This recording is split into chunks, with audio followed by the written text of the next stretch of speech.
Well, it's been a while since our last catfishing episode, and I know there's a lot of you out there who really enjoy bank fishing for catfish just as much as I do, so we're going to give it another try today.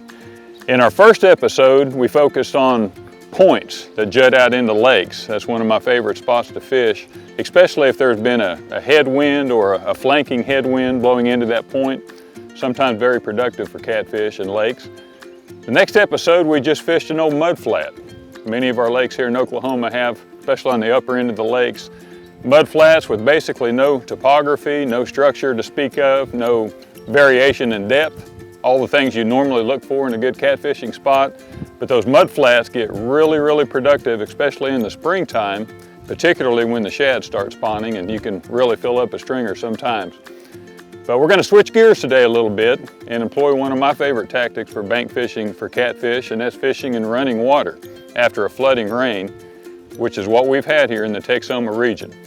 We've had an exceptionally dry spring. Today's the last day of April, but a couple of days ago we finally got that big rain, over 4 inches in most of the basin of Texoma. And as you can see behind me here, the water's running. There's many creeks that run into Texoma. This is one in particular that's just starting to widen out into the lake, which is a place I really like to target when it's running. Still a lot of foam and debris coming down. There's a lot of rough fish in here, carp, buffalo, gar, drum. Hopefully we can wade through them and catch a couple of catfish, because catfish love to nose up into fresh, muddy water. Now that's probably an oxymoron, but you know what I mean. When the flooding water comes down these creeks, it brings all types of nutrients and bait, all types of dead material washing down, and they basically go on a feeding frenzy. And hopefully we'll have some up in here looking to eat today. Now what I'm going to use today, and these are basically 6-foot Walmart specials. And I have old Ambassador 5000s on each of them. I bought them used off of eBay. And anyone in the know on catfishing reels knows that an old Ambassador 5000, especially the old Swedish models, are fantastic. Maybe one of the best, if not the best, overall catfishing reel. If you take even decent care of them, they can last you years and perhaps even decades.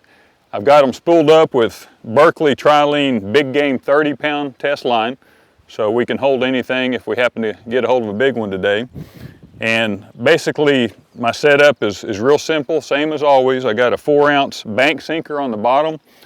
Up above that, about 1.5 feet, I'll tie a leader into my line, probably 10 inches, and then have a Eagle Claw wide bend laser sharp number 4 hook on that. I also always bring my favorite rod with me. It'll hopefully see some action at some point today. It's just a real limber, medium action, again, Walmart 6-foot rod that I've got an old Shimano Calcutta with 20-pound Berkley big game line on, because, you know, I get a fish on that and it kind of harkens back to the cane pole days with all of the flexibility. So I always enjoy catching fish on that as well. Bait for today. Now, in running water, almost any bait will work, because they're out here looking for anything they can get a hold of to eat. Worms, crawdads, cut perch, chicken liver, shad, you name it. But my go-to bait is always fresh shad. And I was fortunate enough to catch some big gizzard shads a few days ago in my cast net. Now I'll mention something about shad too. The little shad don't last very long, a day or two, and they start getting soft and they won't stay on your hook very well. But I want you to know those big gizzard shad, if you'll take care of them, keep them relatively dry and packed in ice, they're good to go for a week and even more. In fact, these shad I have today, I've got cut up into chunks, but they're 5 days old, so we'll see how they work out. I also have some earthworms. Of course, that's a fantastic bait in running water. The earthworms I have, I actually grow myself. I had an old boy that was throwing away a chest-type freezer. It was inoperable, and so he gave it to me for free. I bought a 50-pound bag of what's called spangled peat moss from Walmart. I saturated that peat moss, set it in the bottom of that chest freezer, probably about 1 foot deep.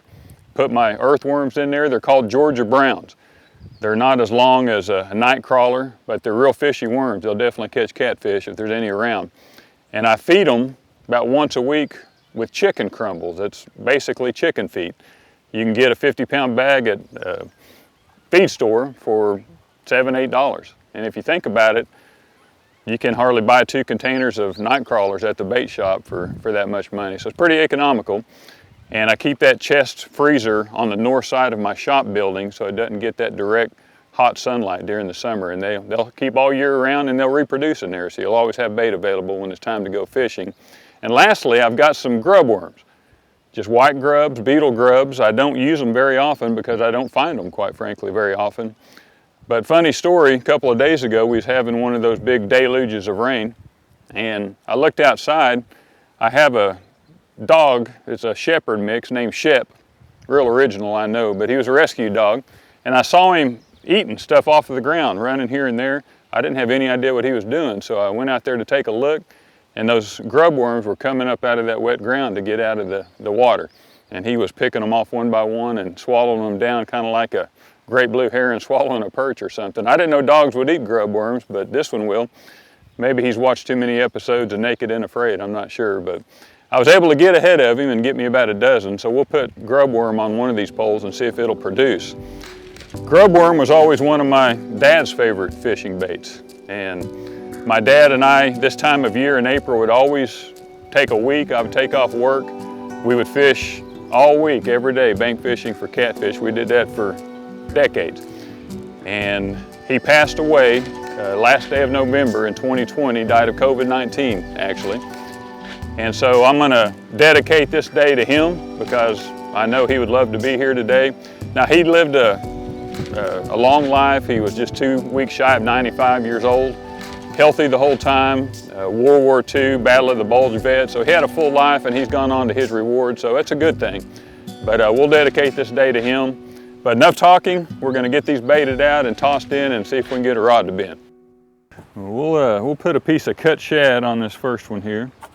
And I've cut these shad up. They come off of a big shad. I just fillet them off of the shad and then cut them into, probably 2-inch strips that are probably a 1/2 inch wide.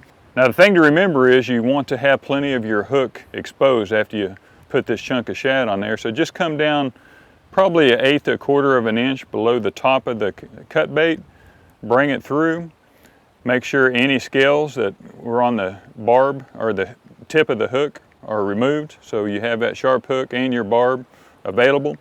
And that's a good thing about these wide bend hooks. You have plenty of hook remaining because that's a big bait and you don't want to get the bait over the point of your hook or you'll lose the hook set every time.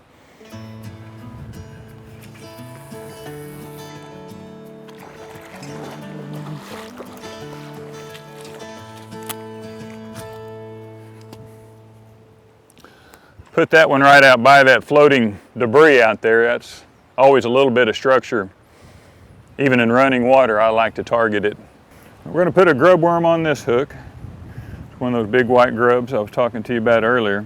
Now, one thing I will do with these, they've got a natural bend in them, and if you bring the hook through that natural bend, sometimes that worm will be in the way of your point. So what I'll do is come behind the head there, the opposite direction of the bend, cast that out and see if something's interested in a grub today.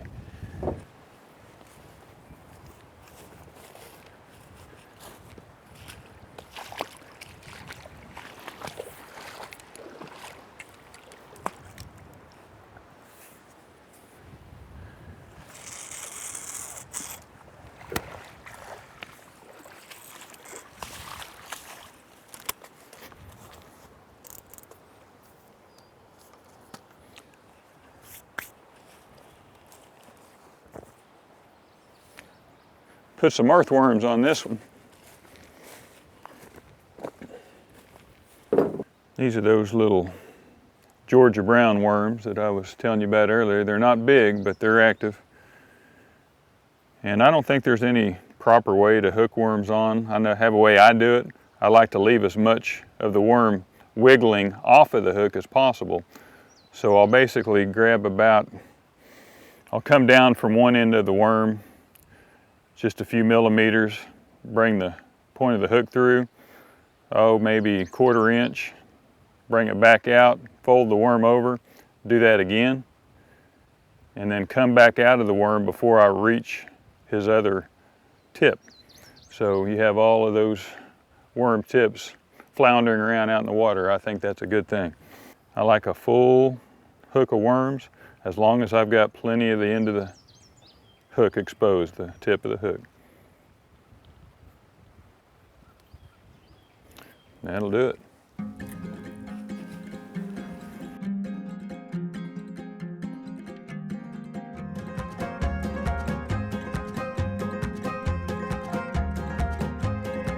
That's on those earthworms. First fish of the day. She's coming to her milk. Nice one. That's what it's all about. Fish on the little pole.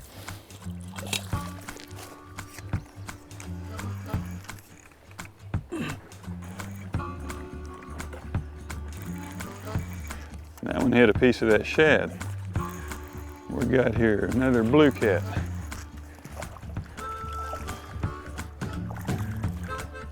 Now that's the kind of action we like to see right there. He's talking to us. He's loquacious.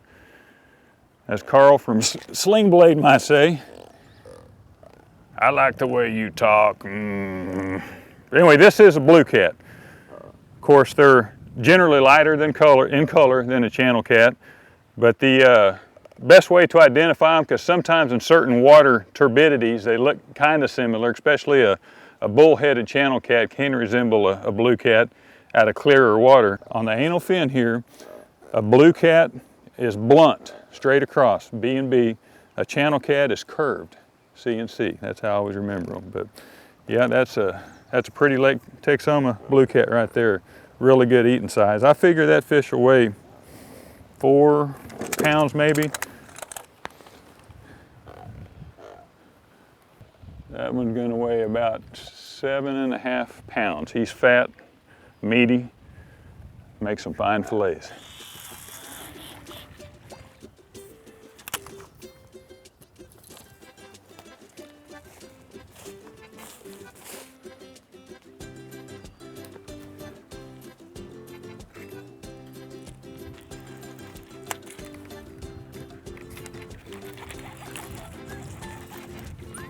Well, right on time, there's a little channel cat. We can take a look at it and the difference between it and a blue cat.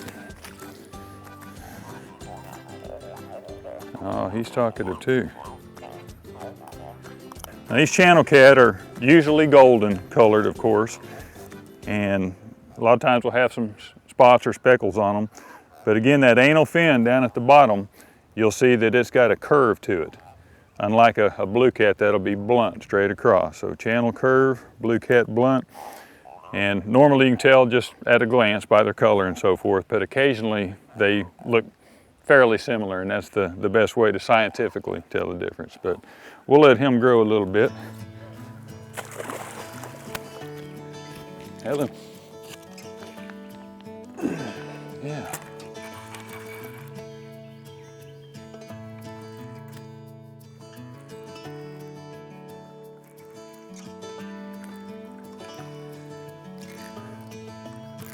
Tell you what, I take those all day long, twice on Sunday. Really nice eating size channel cat. Doesn't have to be worms. I think I'm gonna string him up. I don't know what the bite force is on these channel cat, but it's up there.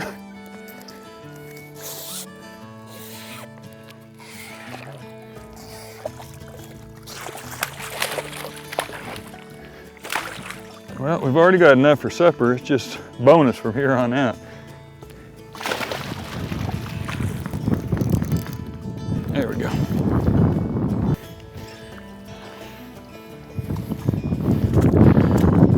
Yeah, we'll weigh that one up. That's just a fantastic blue cat. I love fishing this running water.